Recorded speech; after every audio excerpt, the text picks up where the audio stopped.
في شخص مرسل لي قبل شوي، يستشير استشارة يعني إعلامية وعملية. يقول سلطان أنا شخص ما أحب صوتي.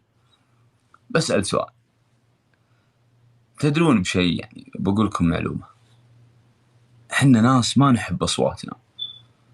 ترى أي شخص إذا سمع صوت بعضهم يقول يا أخي طفه حتى لو يسجله، فكني من صوتي، ما أحب أسمع صوتي. تدري ليه؟ لأنك وأنت تتكلم الحين، أنا جالس أكلمكم ما أسمع نفس الصوت اللي أنتم تسمعونه. ترى ذي معلومة. الشخص وهو يتكلم الصوت اللي يتكلمه ما يسمع نفس صوته. ترى في طريقة أذكر قد أخذناها في موضوع تدريبي، يقول عشان تسمع صوتك الحقيقي حط كتابين هنا، كتاب هنا وكتاب هنا.